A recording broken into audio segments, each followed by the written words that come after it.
اب تو خوش ہو نا؟ پتہ ہے یہ مارجن کروڑوں میں بنتا ہے جو صرف تمہارے حسن کی خاطر میں نے چھوڑ دیا ہے۔ 10 ٹرک ہے، 10 ٹرک۔ راجی سنگھ نے مسکراتے ہوئے کہا، مجھے معلوم ہے یہ تو تمہاری جوان مردی ہے۔ مس کوفی نے مسکراتے ہوئے کہا، مجھے ویسے مس کوفی تم ان 3rd کلاس لوگوں میں کیوں پڑی ہو؟ یہاں بلڈ ہاؤنڈز میں آ جاؤ، میں بلو ہاؤنڈز کو تمہاری سفارش کروں گا، وہ تمہیں یہاں کوئی اونچا عہدہ دے دے گا۔ راجی سنگھ نے مسکراتے ہوئے کہا، میں سوچوں گی یہ سودا مکمل ہو جائے۔ مس کوفی نے مسکراتے ہوئے کہا۔ اس لمحے ٹیلی فون کی گھنٹی بج اٹھی اور راجی سنگھ چونک پڑا۔ اس نے ہاتھ میں پکڑا ہوا جام واپس میز پر رکھا اور ہاتھ بڑھا کر ریسیور اٹھا لیا۔ یس، اس کا لہجہ ناخوشگوار سا تھا، جیسے اس وقت فون کی گھنٹی اسے ناگوار گزری ہو۔ بیچم بول رہا ہوں، ایک انتہائی اہم اطلاع ہے، آپ خاص کمرے میں آ جائیں۔ دوسری طرف سے بیچم کی انتہائی پریشان آواز سنائی دی، کیا اطلاع ہے؟ یہیں دے دو۔ راجی سنگھ نے چونک کر پوچھا۔ وہ مس کوفی آپ کے پاس ہوں گی، اس کی موجودگی میں اطلاع دینے والی نہیں ہے، بیچم نے اصرار کرتے ہوئے کہا۔ او اچھا ٹھیک ہے، راجی سنگھ نے پریشان سے لہجے میں کہا اور ریسیور رکھ کر اٹھ کھڑا ہوا۔ کیا ہوا؟ تم پریشان کیوں ہو گئے؟ مس کوفی نے چونک کر پوچھا۔ تم یہیں بیٹھو، میں ابھی آ رہا ہوں، راجی سنگھ نے کرخت لہجے میں کہا اور تیزی سے دروازے کی طرف مڑ گیا۔ اس کمرے سے باہر آ کر وہ راہداری میں سے گزرتا ہوا ایک اور چھوٹے کمرے میں داخل ہوا جو دفتر کے انداز میں سجا ہوا تھا۔ اس نے کمرے کا دروازہ اندر سے بند کیا اور پھر جلدی سے میز کے پیچھے رکھی ہوئی اونچی نشست کی کرسی پر بیٹھ کر سامنے رکھے ہوئے ٹیلی فون کا ریسیور اٹھایا اور تیزی سے اس کے نمبر ڈائل کرنے لگا۔ ہیلو، بلو ہاؤنڈ اسپیکنگ، راجی سنگھ نے دوسری طرف سے ریسیور اٹھانے کی آواز سنتے ہی تقریباً چیخ کر کہا۔ باس، بلو ہاؤنڈ کے قافلے کو تباہ کر دیا گیا ہے، خانہ کوفی سے کونوں کے درمیان 10 کے 10 ٹرکوں پر بم مارے گئے ہیں، قافلے میں موجود ہر شخص کو گولیوں سے چھلنی کر دیا گیا ہے، صرف بلیک ہاؤنڈ نمبر 1 تنچن کی لاش موجود نہیں ہے۔ پولیس نے اس تباہ شدہ ٹرکوں کے مال پر قبضہ کر لیا ہے۔ اس سے پہلے سرحدی چوکی پر نارکوٹک کے نئے انسپکٹر یونگ کو گولی مار کر ہلاک کیا گیا ہے۔ تمام جیپیں بلو میزائل سے اڑائی گئی ہیں اور 20 کے قریب سپاہی ہلاک ہوئے ہیں۔ بیچم نے انتہائی تیز لہجے میں کہا۔ کیا کہہ رہے ہو؟ کیا تم ہوش میں نہیں ہو؟ راجی سنگھ نے حلق کے بل چیختے ہوئے کہا۔ میں درست کہہ رہا ہوں باس۔ او باس، 1 منٹ باس، تنچن بلیک ہیڈ کوارٹر پہنچ گیا ہے، 1 منٹ، میں اس سے آپ کی بات کراتا ہوں، دوسری طرف سے بیچم نے کہا اور اس کے ساتھ ہی ریسیور پر خاموشی چھا گئی۔ راجی سنگھ کا چہرہ شدید غصے کے عالم میں تقریباً مسح ہو چکا تھا۔ اس کے ذہن میں زلزلہ سا آ گیا تھا، اسے سمجھ نہ آ رہی تھی کہ آخر یہ سب کیسے ہوا۔ ہیلو باس، میں تنچن بول رہا ہوں، چند لمحوں بعد تنچن کی آواز سنائی دی۔ تنچن، یہ بیچم کیا بکواس کر رہا ہے؟ راجی سنگھ نے حلق کے بل چیختے ہوئے کہا۔ رپورٹ درست ہے باس، ہمارا قافلہ جب سرحدی چوکی پر پہنچا تو انسپکٹر یونگ نے مکمل تلاشی کا حکم دے دیا، حالانکہ ٹرکوں اور کاروں پر ہمارے سٹیکرز لگے ہوئے تھے۔ اس پر مجھے یونگ اور اس کے سپاہیوں کو گولی سے اڑانا پڑا۔ تنچن نے کہا، وہ تو تم نے اچھا کیا، لیکن بیچم تو تمہارے قافلے کے متعلق کچھ اور کہہ رہا ہے، راجی سنگھ نے ہونٹ کاٹتے ہوئے کہا۔ یس باس، اس یونگ پارٹی کا خاتمہ کرنے کے بعد جب ہم آگے بڑھے تو ٹینکم موڑ کے پاس اچانک پہاڑی کے دونوں سائڈوں سے قافلے پر مشین گنوں سے فائرنگ شروع ہو گئی۔ ہم نے جوابی کارروائی کرنے کی کوشش کی، لیکن پھر خوفناک میزائل مار کر سارے قافلے کو تباہ کر دیا گیا۔ سارے ساتھی ہلاک ہو گئے۔ میں ایک چٹان کے پیچھے چھپ گیا تھا کہ انہوں نے مجھے گھیر لیا۔ وہ تعداد میں 7-8 تھے۔ وہ مجھے لے کر 2 کاروں میں بیٹھ کر شیلانگ وادی میں لے آئے۔ ان کا سردار ایک نوجوان آدمی تھا۔ اس نے مجھے کہا کہ ان کی تنظیم کا نام پرنس آف ڈھمپ ہے اور وہ مجھے اس لیے زندہ چھوڑ رہے ہیں تاکہ میں بلو ہاؤنڈز کو بتا دوں کہ پرنس آف ڈھمپ اب میدان میں آ گیا ہے اور اب بلو ہاؤنڈز کا وقت ختم ہو گیا ہے۔ اب پرنس آف ڈھمپ کی پاجان پر حکومت ہوگی۔ اس کے بعد انہوں نے مجھے بے ہوش کر کے نوشاکی چوک پر چھوڑ دیا۔ ہوش آنے پر میں نے سب سے پہلے اپنی نگرانی کو چیک کیا، لیکن نگرانی نہ ہو رہی تھی، لیکن پھر بھی میں نے براہ راست ہیڈ کوارٹر آنا مناسب نہ سمجھا اور اب میں بلیک سے بات بول رہا ہوں۔ میں نے بیشم کو کال کیا تو اس نے آپ سے بات کرا دی، تنچن نے پوری تفصیل بتاتے ہوئے کہا۔ پرنس آف ڈھمپ، کیا تمہیں پوری طرح یاد ہے کہ تم نے صحیح الفاظ کہے ہیں؟ کیا وہ لوگ غیر ملکی تھے؟ راجی سنگھ نے ہونٹ بیچتے ہوئے پوچھا۔ نام تو درست بتا رہا ہوں باس، ویسے وہ تھے تو مقامی، لیکن مجھے وہ لوگ میک اپ میں لگتے تھے۔ میرا اندازہ ہے کہ وہ پاجانی نہیں بلکہ کافرستانی تھے، کیونکہ ان کے قد و قامت اور انداز پاجانیوں کی بجائے کافرستانیوں جیسا لگتا تھا۔ تنچن نے جواب دیا۔ ٹھیک ہے میں سمجھ گیا ہوں، تم زیرو بلیک کے مین روم میں ہو، راچی سنگھ نے دانتوں سے ہونٹ کاٹتے ہوئے پوچھا۔ یس باس، وہیں سے فون کر رہا ہوں، تنچن نے جواب دیا۔ ٹھیک ہے ایسا کرو کہ تم 011 مشین پر سے مجھے کال کرو، میں تمہارا چہرہ دیکھنا چاہتا ہوں کہ کیا واقعی تم تنچن ہو، راچی سنگھ نے سرد لہجے میں کہا۔ یس باس ٹھیک ہے میں کال کرتا ہوں، تنچن نے چونک کر کہا، اور راچی سنگھ نے ریسیور رکھا اور کرسی سے اٹھ کر کمرے کے دائیں کونے کی طرف بڑھ گیا۔ اس کے چہرے پر بے پناہ سختی نمایاں تھی۔ کونے میں سٹینڈ پر ایک چھوٹی سی مشین رکھی ہوئی تھی جس کے اوپر سرخ رنگ کا کور تھا۔ راچی سنگھ نے وہ کور ہٹایا اور پھر ساتھ رکھا ہوا سٹول کھینچ کر وہ مشین کے سامنے بیٹھ گیا۔ اس نے تیزی سے مشین کے مختلف بٹن دبانے شروع کر دیے اور مشین پر موجود مختلف بلب تیزی سے جلنے بجھنے لگے۔ اسی لمحے مشین میں سے تیز سیٹی کی آواز اٹھی اور اس کے ساتھ سرخ رنگ کا ایک بڑا بلب جل اٹھا۔ ساتھ ہی مشین کے درمیان نصب اسکرین پر تنچن کے پورے جسم کی تصویر ابھر آئی۔ وہ تصویر میں فرش پر کھڑا نظر آ رہا تھا۔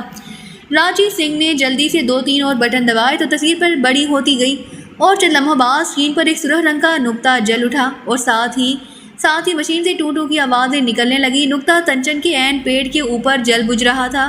مجھے پہلے یہی خطرہ تھا، راچی سنگھ نے ہونٹ بیچتے ہوئے کہا اور پھر اس نے جلدی سے مشین پر لگے مختلف بٹن دبانے شروع کر دیے۔ چند لمحوں بعد اسکرین پر دھماکے سے ہوئے اور پھر اسکرین پر تنچن کی تصویر کی بجائے دارالحکومت کا نقشہ نظر آنے لگا۔ اس کے ساتھ ہی وہ سرخ رنگ کا جلتا بجھتا نقطہ تیزی سے مشرق کی طرف بڑھتا ہوا ایک جگہ پر جا کر رک گیا۔ شانگ کالونی کوٹھی نمبر 12۔ ٹھیک ہے، راچی سنگھ نے کہا اور ساتھ ہی اس نے دوبارہ مختلف بٹن دبائے تو اسکرین پر ایک بار پھر تنچن کی تصویر نظر آنے لگی۔ ہیلو تنچن، کیا تم میری آواز سن رہے ہو؟ راچی سنگھ نے تیز لہجے میں کہا۔ یس باس، تنچن کی آواز مشین میں سے نکلی۔ اوکے میں نے چیک کر لیا ہے، تم ایسا کرو کہ مشین کے نیچے لگا ہوا سرخ رنگ کا ہینڈل نیچے گرا دو تاکہ عمارت محفوظ ہو جائے۔ تم سے اہم ترین بات کرنا چاہتا ہوں، راچی سنگھ نے کہا۔ یس باس، تنچن کی آواز سنائی دی اور اس کے ساتھ ہی تنچن کا ہاتھ آگے بڑھا۔ دوسرے لمحے اسکرین پر ایک یکلخت زوردار دھماکے کے ساتھ ہی تاریکی چھا گئی اور اس کے ساتھ ہی مشین میں سے ایک انسانی چیخ کے ساتھ خوفناک دھماکے کی آواز سنائی دی اور راچی سنگھ نے جلدی سے مشین کی بٹن آف کی اور پھر واپس اپنی کرسی کی طرف آ گیا۔ اس نے ایک بار پھر ریسیور اٹھایا اور تیزی سے نمبر ڈائل کرنے شروع کر دیے۔ یس سر، بیچم اٹینڈنگ۔ رابطہ قائم ہوتے ہی بیچم کی آواز سنائی دی۔ سنو، میں نے تنچن سمیت زیرو بلیک کو تباہ کر دیا ہے کیونکہ ان لوگوں نے تنچن کے پیٹ میں ٹاپ 30 ڈکٹا فون کا ریسیور رکھا ہوا تھا۔ میں نے اس کا ریسیور مرکز بھی چیک کر لیا ہے، وہ لوگ شانگ کالونی کی کوٹھی نمبر 12 میں موجود ہیں۔ تم فوراً ایکشن گروپ کو احکامات دو کہ اس کوٹھی کو بموں سے اڑا دیا جائے اور کسی کو زندہ نہ چھوڑا جائے۔ اس کے بعد مجھے رپورٹ کرو، میں ان کی لاشوں کے ٹکڑے اپنی آنکھوں سے دیکھنا چاہتا ہوں، راچی سنگھ نے انتہائی غصیلے لہجے میں کہا۔ او باس، لیکن یہ پرنس آف ڈھمپ نامی لوگ کون ہیں؟ بیچم نے حیرت بھرے لہجے میں کہا۔ جہاں تک میں سمجھا ہوں یہ یقیناً پاکستان سیکرٹ سروس کے لوگ ہیں، کیونکہ مجھے یاد ہے کہ پاکستان کا علی عمران اپنا نام پرنس آف ڈھمپ بتایا کرتا تھا، اور تنچن کی رپورٹ یہی ہے کہ یہ لوگ کافرستانی لگتے تھے۔ کافرستان اور پاکستان کے لوگ ایک دوسرے سے ملتے جلتے ہیں کیونکہ پہلے یہ ملک ایک ہی تھا۔ وہ چونکہ پاکستان کی بجائے کافرستان سے واقف تھا اس لیے اس نے کافرستانی کہا۔ تم فوراً ان کے خلاف ایکشن میں آ جاؤ، یہ انتہائی خطرناک لوگ ہیں اور ان کا خاتمہ پہلے قدم پر ہی ہو جانا چاہیے، راچی سنگھ نے تیز لہجے میں کہا اور اس کے ساتھ ہی اس نے ریسیور رکھ دیا اور پھر اٹھ کر وہ کمرے سے نکلا اور تیز قدم اٹھاتا اس کمرے کی طرف بڑھنے لگا جہاں مس کوفی موجود تھی۔ مس کوفی، آئی ایم سوری چیف باس نے فی الحال سودا منسوخ کر دیا ہے کیونکہ اسے رپورٹ ملی ہے کہ مال خالص نہیں، تم جا سکتی ہو، ضرورت پڑنے پر تم سے دوبارہ رابطہ قائم کر لیا جائے گا، راچی سنگھ نے تیز لہجے میں کہا۔ پہلے تو کبھی ایسا نہیں ہوا۔ مس کوفی کے چہرے پر شدید حیرت کے آثار نمایاں ہو گئے تھے۔ کاروبار میں سب کچھ ممکن ہے، راچی سنگھ نے سر ہلاتے ہوئے کہا اور پھر تیزی سے واپس دروازے کی طرف بڑھ گیا۔ راہداری میں چلتا ہوا وہ ایک بار پھر پہلے والے دفتر نما کمرے میں آیا۔ اس نے سائڈ کی دیوار کے ایک محسوس حصے پر پیر مارا تو دیوار درمیان سے ہٹ گئی اور حلا میں سے نیچے جاتی ہوئی سیڑھیاں دکھائی دینے لگی۔ راچی سنگھ سیڑھیاں اترتا ہوا نیچے ایک سرنگ نما راہداری میں آ گیا۔ اس راہداری کا اختتام ایک اور کمرے میں ہوا جس میں سے سیڑھیاں اوپر کو جا رہی تھیں۔ وہ سیڑھیاں چڑھتا ہوا اوپر ایک اور کمرے میں آ گیا، یہ بھی ایک کوٹھی کا حصہ تھا۔ وہ کمرے سے نکل کر باہر برآمدے میں آیا تو وہاں 4 مسلح افراد موجود تھے۔ راچی سنگھ کو دیکھ کر وہ مستعد ہو گئے۔ راچی سنگھ ان کی طرف توجہ دیے بغیر پورچ میں کھڑی کار کی طرف بڑھ گیا۔ اس نے کار کی ڈرائیونگ سیٹ سنبھالی اور چند لمحوں بعد کار تیزی سے کوٹھی کے بیرونی پھاٹک سے نکلی اور باہر سڑک پر دوڑنے لگی۔ راجی سنگھ نے کار کا ڈیش بورڈ کھولا اور اس میں سے ایک ربڑ کا پتلا سا ماسک نکال کر ڈیش بورڈ بند کر دیا، اور اس کے بعد اس نے کار کو ایک سائڈ پر روکا اور بٹن دبا کر اس کے کلرڈ شیشے چڑھا دیے۔ اب باہر سے اندر نہ دیکھا جا سکتا تھا۔ اس نے وہ ماسک اپنے چہرے اور سر پر چڑھایا اور پھر کار کے بلیک مرر میں دیکھتے ہوئے اس نے اسے دونوں ہاتھوں سے تھپتھپانا شروع کر دیا۔ چند لمحوں بعد اس کا چہرہ بالکل بدل چکا تھا۔ اب وہ ایک ادھیڑ عمر بزنس مین نظر آ رہا تھا۔ اس نے ڈیش بورڈ کھول کر سنہرے بالوں والی ایک وگ نکالی اور اسے سر پر رکھ کر ایڈجسٹ کرنے لگا۔ اس کے بعد اس نے کار کے شیشے اتارے اور کار آگے بڑھا دی۔ کار مختلف سڑکوں پر تیز رفتاری سے دوڑتی ہوئی کار تھوڑی دیر بعد ایک رہائشی کالونی میں داخل ہو گئی۔ پہلے چوک پر بنے ہوئے کیفے کی سائڈ میں راجی سنگھ نے کار روکی اور پھر نیچے اتر کر کار کا دروازہ لاک کرتا ہوا وہ آگے بڑھنے لگا۔ ذرا سا آگے ایک بک سٹال تھا۔ راجی سنگھ اس بک سٹال پر جا کر رک گیا۔ اس نے جیب سے ریز گاری نکال کر بکس میں ڈالی اور ایک اخبار اٹھا لیا۔ کوٹھی نمبر 12 ذرا دور سڑک کی دوسری طرف صاف دکھائی دے رہی تھی۔ اس کا سیاہ رنگ کا بڑا سا پھاٹک بند تھا۔ راجی سنگھ نے ابھی اخبار کھولا ہی تھا کہ یکلحظ سائیں کی تیز آوازوں کے ساتھ دو کاریں اس کے قریب سے گزری۔ کاریں گہرے سرخ رنگ کی تھی۔ کاریں کوٹھی کے سامنے پہنچ کر رکی اور اس میں سے 6 افراد باہر نکلے۔ انہوں نے باتوں میں بڑے بڑے بیگ اٹھائے ہوئے تھے۔ کاروں سے باہر آتے ہی ان میں سے 3 افراد دوڑتے ہوئے سائڈ گلی میں غائب ہو گئے۔ راجی سنگھ خاموش کھڑا انہیں دیکھ رہا تھا۔ چند لمحوں بعد پھاٹک کے سامنے کھڑے تینوں افراد چونکے اور دوسرے لمحے انہوں نے ہاتھوں میں پکڑے ہوئے بیگز میں سے گلو بوم گنیں نکالی اور اچھل کر کاروں کی چھت پر سوار ہو گئے۔ دوسرے لمحے انہوں نے ہاتھ میں پکڑی ہوئی گنوں کے ٹریگر دبائے اور ٹھک ٹھک کی تیز آوازوں کے ساتھ چوڑی مگر چھوٹی نالوں میں سے چھوٹے چھوٹے کیپسول نکل کر کوٹھی کے اندر گرے اور فائر کرنے والے چھلانگیں لگا کر نیچے اترے۔ اسی لمحے گلی میں سے بھی 3 افراد دوڑتے ہوئے سڑک پر آئے اور کاریں انہیں لے کر بجلی کی سی تیزی سے دوڑتی ہوئی آگے بڑھ گئیں۔ سڑک پر گزرنے والے لوگ اور کاریں ان کاروں کو دیکھ کر ایک لمحے کے لیے بھی نہ رکی تھیں۔ راجی سنگھ اخبار کھولے کھڑا تھا لیکن اس کی نظریں کوٹھی پر جمی ہوئی تھیں۔ ابھی کاریں اگلے چوک تک پہنچی ہی نہ تھی کہ فضا یکلحظ انتہائی خوفناک دھماکوں سے گونج اٹھی اور 12 نمبر کوٹھی کی پوری عمارت اس طرح فضا میں اٹھی جیسے کسی نے ماڈل کو فضا میں اچھال دیا ہو، اور دوسرے لمحے عمارت فضا میں نلکوں کی طرح بکھر گئی اور ہر طرف گہرا دھواں سا چھا گیا۔ یہ دھماکے اس قدر خوفناک تھے کہ جس جگہ راجی سنگھ کھڑا تھا وہ جگہ بھی بری طرح لرزنے لگی۔ ہر طرف لوگ بری طرح چیخنے لگے لیکن راجی سنگھ کے لبوں پر زہریلی مسکراہٹ تیرنے لگی۔ وہ تیزی سے واپس مڑا اور اپنی کار کے پاس آ گیا۔ تھوڑی دیر بعد پولیس کی گاڑیوں کے سائرن ہر طرف سے چیختے ہوئے قریب آتے سنائی دیے اور دیکھتے ہی دیکھتے 10-12 پولیس گاڑیاں اس تباہ ہونے والی کوٹھی کے سامنے پہنچ گئی۔ راجی سنگھ بھی آگے بڑھا اور تیزی سے چلتا ہوا اس تباہ شدہ کوٹھی کے قریب پہنچ گیا۔ کوٹھی کے اندر ملبے کا ڈھیر ابھی تک گہرے دھوئیں اور دھول میں اٹا ہوا تھا۔ اسی لمحے فائر بریگیڈ اور ایمبولینس گاڑیاں پہنچ گئی اور اس کے ساتھ ہی پولیس کے اعلیٰ حکام کی گاڑیاں وہاں آ گئی۔ فائر بریگیڈ نے بھڑکتی ہوئی آگ پر گیس کی بوچھاڑیں مار کر اسے بجھایا اور پھر وہ ملبے میں سے نعشیں نکالنے میں مصروف ہو گئے۔ راجی سنگھ پولیس کے ساتھ اندر پہنچ چکا تھا۔ آپ کون ہیں؟ ایک پولیس آفیسر نے چونک کر راجی سنگھ سے پوچھا۔ اسپیشل نمائندہ 777۔ راجی سنگھ نے مسکراتے ہوئے جیب سے کارڈ نکال کر پولیس آفیسر کو دکھاتے ہوئے کہا، او اچھا، آپ اتنی جلدی کیسے پہنچ گئے؟ پولیس آفیسر نے حیرت بھرے لہجے میں کہا، میں جہاں قریب ہی ایک صاحب سے ملنے آیا تھا کہ یہ حادثہ ہو گیا۔ راجی سنگھ نے کہا اور پولیس آفیسر سر ہلاتا ہوا آگے بڑھ گیا۔ تھوڑی دیر بعد ملبے میں سے لاشوں کے ٹکڑے نکال کر ایک طرف رکھے جانے لگے۔ 2 جوان عورتوں اور 4 مردوں کی لاشیں مل چکی تھیں اور ابھی لاشوں کی تلاش جاری تھی۔ راجی سنگھ نے ان لاشوں کو دیکھا اور اس کی آنکھوں میں اطمینان کی جھلکیاں نمودار ہو گئیں کیونکہ لاشوں سے واضح طور پر پتہ چلتا تھا کہ یہ لوگ ایشیائی قومیت رکھتے ہیں۔ تو پرنس آف ڈھمپ بلڈ ہاؤنڈ کے مقابلے پر آ رہا تھا۔ راجی سنگھ نے زہریلے انداز میں بڑبڑاتے ہوئے کہا اور پھر واپس مڑ گیا۔ اب اس کے انداز سے گہرا اطمینان جھلک رہا تھا۔ عمران نے اپنے ساتھیوں کو رہائش گاہ پر چھوڑا اور پھر وہ خودکار لے کر آگے بڑھ گیا۔ اس رہائشی کالونی سے وہ کار دوڑاتا ہوا کالونی سے نکل کر خاصی تیز رفتاری سے شہر سے باہر جانے والی سڑک پر دوڑ رہا تھا۔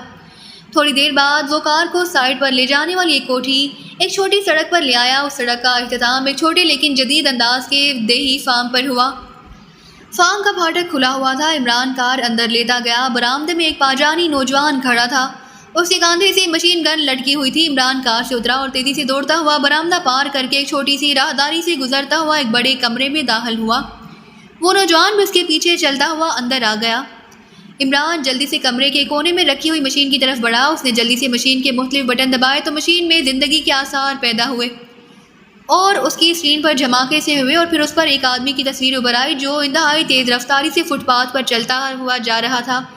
یہ تنچن تھا۔ عمران نے ایک اور بٹن دبایا تو بازار میں سے ابھرتی ہوئی آواز بھی مشین سے نکلنے لگی۔ تنچن ایک بائی روڈ پر چلتا ہوا ایک دروازے پر پہنچا اور اس نے جیب سے ایک چھوٹی سی چابی نکالی اور دروازے کی ہول میں ڈال کر اسے گھمایا اور پھر ہاتھ سے دبا کر دروازہ کھول دیا۔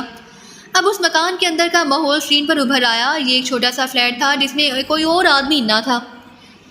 تنچن ایک کمرے میں داخل ہوا اور اس نے کمرے میں موجود ٹیلی فون کا ریسیور اٹھایا اور پھر نمبر ڈائل کرنے شروع کر دیے۔ عمران کی نظریں اسکرین پر جمی ہوئی تھی۔ وہ نمبروں کو اپنے حافظے پہ محفوظ کر رہا تھا۔ Hello black hound number 1 calling. تنچن کی آواز مشین سے نکلی۔ Oh yes sir, head quarter. دوسری طرف سے ایک آواز ابھری۔ یہ آواز بھی مشین میں سے نکل کر عمران کے کانوں تک بخوبی پہنچ گئی تھی۔ بیچم سے بات کراؤ فوراً، تنچن نے کرخت لہجے میں کہا۔ وہ چیف باس سے بات کر رہے ہیں، ہولڈ آن کریں، دوسری طرف سے کہا گیا، اور تنچن نے چیف باس کا نام سن کر ہونٹ بھینچ لیے۔ ہیلو بلیک ہاؤنڈ نمبر 1، تم واپس آ گئے۔ میں تمہارے قافلے پر ہونے والے حملے کی رپورٹ چیف باس کو دے رہا تھا۔ چیف باس لائن پر ہیں، بات کرو، ایک اور آواز مشین سے نکلی، اور چند لمحوں کی خاموشی کے بعد تنچن چونک کر بولا، ہیلو باس، میں تنچن بول رہا ہوں۔ تنچن کے لہجے میں شکست خوردگی کا عنصر نمایاں تھا۔ تنچن، یہ بیچم کیا بکواس کر رہا ہے؟ دوسری طرف سے ایک اور چیختی ہوئی آواز سنائی دی اور عمران اس طرح سر ہلانے لگا جیسے وہ اس آواز کو پہچان گیا ہو۔ رپورٹ درست ہے باس، ہمارا قافلہ۔ تنچن نے یوم کے ساتھ ٹکرا اور پھر اپنے قافلے پر حملے کے ساتھ ہی عمران کا پیغام بھی اس تک پہنچا دیا۔ پرنس آف ڈھمپ، کیا تمہیں پوری طرح یاد ہے کہ تم نے صحیح الفاظ کہے ہیں؟ کیا وہ لوگ غیر ملکی تھے؟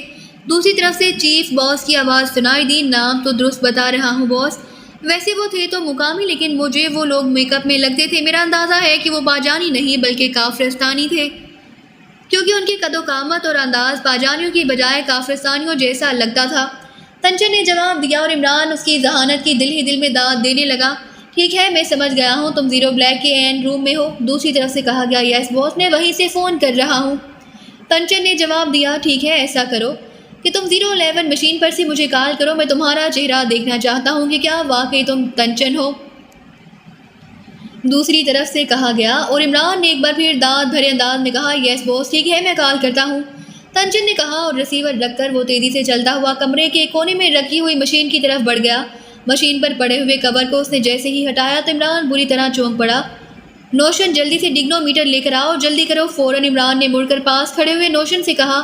او نوشن تیزی سے دوڑتا ہوا کمرے سے نکل گیا۔ چند لمحوں بعد ایک بڑا سا ڈبہ اٹھائے اندر داخل ہوا۔ اس نے اس ڈبے کو مشین کے ساتھ رکھ دیا۔ عمران نے اس کے ساتھ منسلک تار نکال کر مشین کے ساتھ پلگ کی اور پھر تیزی سے مشین پر مختلف بٹن دبانے لگا۔ اب اسکرین پر پاجان کے دارالحکومت کا نقشہ ابھر آیا۔ عمران نے ایک ناپ گھمانی شروع کر دی اور اسکرین پر ایک کونے سے جلتا بجھتا ہوا نقطہ نکل کر تیزی سے اس مشین پر اس نقشے پر دوڑنے لگا۔ عمران ناپ گھماتا گیا اور پھر اس نے نقطے کو ایک جگہ روک دیا اور آگے جھک کر غور سے نقشے کو دیکھنے لگا۔ ٹھیک ہے، کافرستانی ایجنٹ ہی صحیح، عمران نے ہونٹ بھینچتے ہوئے کہا اور مشین کے 2 اور مختلف بٹن دبائے تو اسکرین پر ایک بار پھر تنچن کی تصویر نظر آنے لگی۔ وہ اس مشین کے سامنے خاموش کھڑا تھا اور مشین سے نکلنے والی روشنی کی تیز دھار اس کے پورے جسم کا احاطہ کیے ہوئے تھی۔ یہ سرخ رنگ کی روشنی کی دھار تھی۔ ہیلو تنچن، کیا تم میری آواز سن رہے ہو؟ مشین میں سے چیف باس کی تیز آواز سنائی دی۔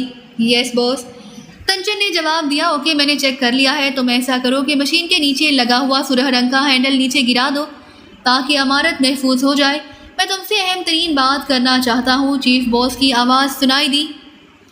یس باس، تنچن نے کہا اور ہاتھ آگے بڑھا کر اس نے سرخ رنگ کا ہینڈل پکڑا اور اسے ایک جھٹکے سے نیچے کیا۔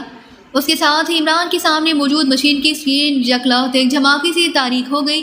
عمران نے طویل سانس لیتے ہوئے مشین کے بٹن آف کیا اور پھر ڈگنومیٹر کا پلگ بھی باہر نکال لیا۔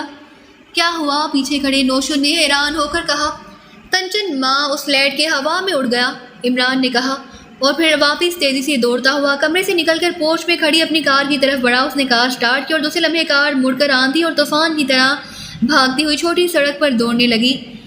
چھوٹی سڑک سے عین روڈ پر آ کر اس نے کار کا رخ شہر کی طرف موڑ دیا اور پھر شہر میں داخل ہو کر وہ مختلف سڑکوں سے کار گزارتا ہوا وسیع و عریض شہر کے دوسرے کونے پر پہنچا تو باوجود خاصی تیز رفتاری کے 1 گھنٹہ گزر چکا تھا۔ اسے بے حد طویل سفر طے کرنا پڑا تھا کیونکہ اندرون شہر کی ساری سڑکیں 1 وے ٹرک کے انداز میں چلتی تھیں، اس لیے نزدیکی جگہ جانے کی بجائے بھی راستہ طویل اور سفر لمبا طے کرنا پڑا تھا۔ 1 گھنٹے بعد اس نے جب ایک چوک سے دائیں طرف کو جانے والی سڑک پر کار موڑی، اسے دور سے خوفناک دھماکے کی آواز سنائی دی اور عمران نے ہونٹ بھینچ لیے، لیکن اس کے ساتھ اس نے کار کی رفتار اور زیادہ کر دی اور پھر جب وہ طویل فاصلہ طے کر کے ایک رہائشی کالونی میں داخل ہوا تو وہاں پولیس کی گاڑیاں، ایمبولینس اور فائر بریگیڈ کی گاڑیوں نے راستہ بلاک کر رکھا تھا۔ عمران نے کار چوک کے قریب ہی روکی اور نیچے اتر کر پیدل آگے بڑھنے لگا۔ لوگوں کا وہاں حادثہ ازدحام تھا۔ کیا ہوا ہے؟ عمران نے پاجانی زبان اور لہجے میں ایک بوڑھے سے آدمی سے پوچھا۔ کوٹھی تباہ ہوئی ہے، بلڈ ہاؤنڈ نے کسی سے انتقام لیا ہے، بوڑھے نے غور سے عمران کو دیکھتے ہوئے کہا اور پھر تیزی سے ایک طرف کو اس طرح کھسک گیا جیسے اس کے منہ سے کوئی غلط بات نکل گئی ہو۔ عمران اس کے خوف کی وجہ سمجھ گیا اور پھر کھسکتا ہوا آگے بڑھتا گیا۔ ایک جگہ رک کر اسے خیال آیا تو اس نے جیب میں ہاتھ ڈالا اور پھر جیسے ہی اس کا ہاتھ ایک شناختی کارڈ سے ٹکرایا اس کے لبوں پر مسکراہٹ ابھر آئی۔ یہ ایک اخبار کا جاری کردہ شناختی کارڈ تھا جس میں تصدیق کی گئی تھی کہ عمران اس اخبار کا خصوصی کرائم رپورٹر ہے۔